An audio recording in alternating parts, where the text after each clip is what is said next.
is that with music and with musicians, you know, when each one of them is able to then tap into their, you know, their Neptune or their 12th house, or, you know, Piscean energy, which is kind of the subconscious, unconscious mind, then all of the, you know, the learned aspects to the guitar, learning the song, you know, breaking it down, you know, playing it, and the mechanics of how that particular song is put together. Once you get past that and you've learned the material and you know, you have some form of mastery over your instrument, then that's when you can start playing out of your subconscious, unconscious. That's why people like Jimi Hendrix and, you know, Jim Morrison and all these bands were so magical, because they were able to tap into the Neptune subconscious mystic energy, you know, and play their instrument through that. And so then that frequency shifted. And so that, what did we have? We had a whole generation of brand new music. And that just kept, you know, as it got sparked. I mean, a lot of people say that the Beatles sparked it. I would say that the Beatles definitely sparked a big consciousness shift, even a timeline shift. But that music was all foundations and laid down by the early rock and roll from the 50s.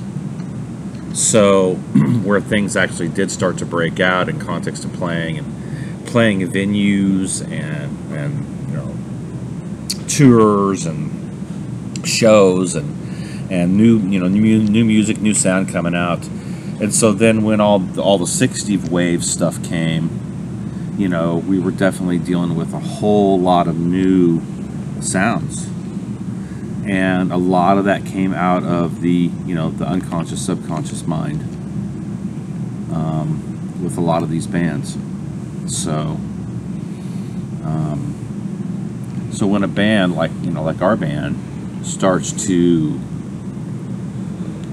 come into that place where we're having union in what's called a penta. So a penta is an auric field created by two or more people. So like you and I are here right now, there's a neutral space between us called a penta, and it's a connection of auric fields, and then what happens is it creates almost like a pentagram, which is the 5 elements in the middle of another auric field that's basically neutral. It's not charged. So when musicians come together and they're playing together, this is created. And so if you're able to keep that in a neutral space and not allow drama and trauma and all the shit to come in and charge the space, that's when, you know, you start to have this balance with your band. It's like all the heart issues, all the heavy issues that are weighing down people's lives. If you're not in that space as a musician, projecting through your instrument that frequency, then no one else, you can't hold space for anyone else to come up into that frequency. See? Because you yourself haven't mastered or attained that yet. Just like anything, it's a principle.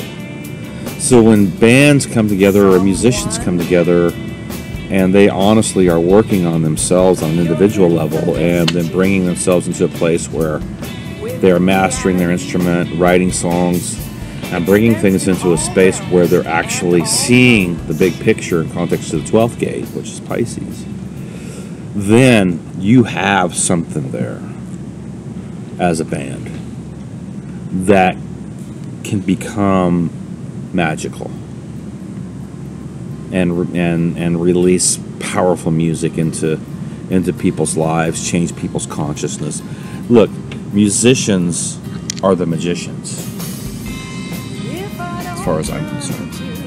And so it can be used, again, just like anything else, for good or evil. So with our band, this is what, you know, I feel like is now beginning to happen. Basically, you know, and this is what we have to guard. as a band, and each band member, I think, has a responsibility to guard that when they come to practice. When they come, and this is with any band, when they come to rehearse and then they do the shows, that I know there's things on the outside that can affect things because we live in a world of multiplicity. But honestly, we're sitting here and we're saying, okay, we want to make this sound, all right, and we want to release the sound. And so to do that, you need to be able to release it into a space where people can get that sound, hold space for people to come up into and then connect with. And so that's what a rock concert does. That's why people go to see a famous quote-unquote band, because they want to step into that frequency band. So this is the evolution of music as far as I'm concerned, and I think we've lost that element with kind of the new tech, digital, aspect. Like I was with Bill, and we were in Applebee's, and this song came on, and every part of the song, you could tell it was just digitally recorded, digitally made. So it was looped. The drums were electronic. It was all looped. The voices were auto-tuned. All of it. So it's like the music is holding. It's holding a sound, but it's holding a very low frequency. So, and that's what happened. I think a lot of music's gotten hijacked. And when they convinced everybody to go away from the albums and the vinyl to the CDs, I think that's when it started. So yeah, we're at that space now where I think that we can definitely step into some new territory as a band.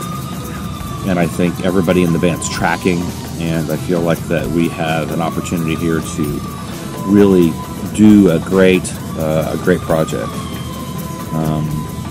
Anita's got some fantastic songs that she's written. Bill's got some very eclectic songs that he's written, and I've written a few, and Kelly's inputted.